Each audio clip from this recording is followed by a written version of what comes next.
Welcome back. We're joined by Crime Stoppers, and Trish Wright was here for this week's edition of Fugitive Friday. Keep an eye out for these people on your screen. Lots of bad people in our community, but this is a way for everybody to make a difference. Yes, and it works. It really works. Absolutely. And we're starting off our list this week with a guy accused of scamming hundreds of thousands of dollars from local residents whose lives and homes were shattered after Hurricane Ian.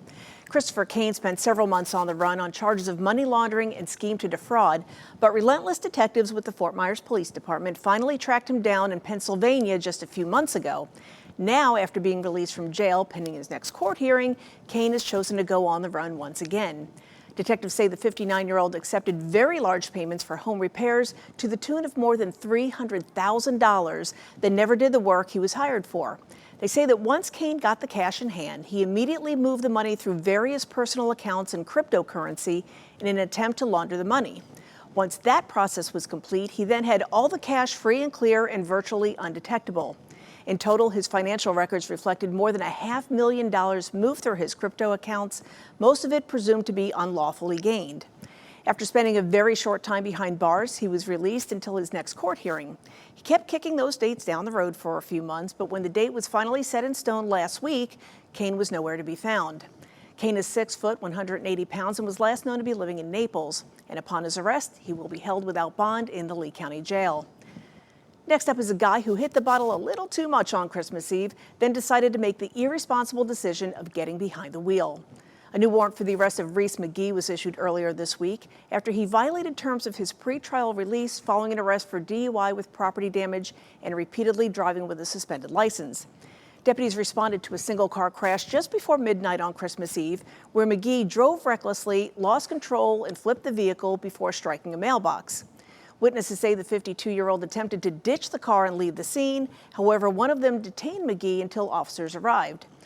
While questioning him about the crash, McGee showed all the signs of impairment and was too drunk to even stand up. To add insult to injury, he never should have been driving in the first place since his license was suspended 3 times prior for another DUI. In total, McGee has racked up 24 previous arrests since the early 90s on charges of evidence tampering, aggravated assault, hit and run, obstruction, and the sale and delivery of drugs. He's also got priors in Broward County for trafficking cocaine and has been sent to prison 5 times. This repeat offender is 5'3", 135 pounds, and is known to use the alias of Don Juan McGee. Also on the run this week is a Lee County teenager who has been committing felony crimes since he was just 14 years old.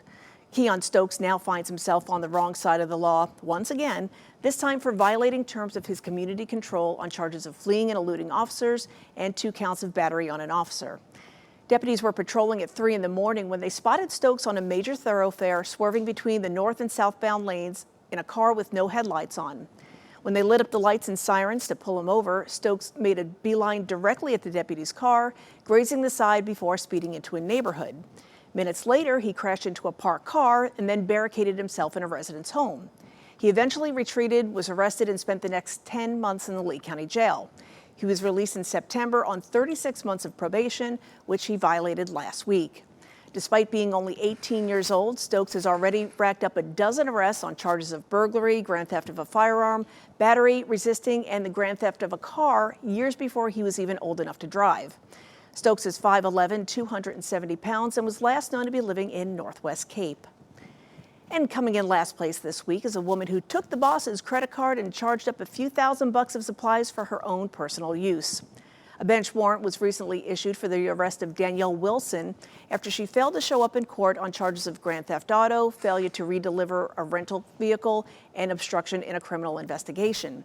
Detectives say Wilson was employed by a cleaning company where she had access to the business credit cards.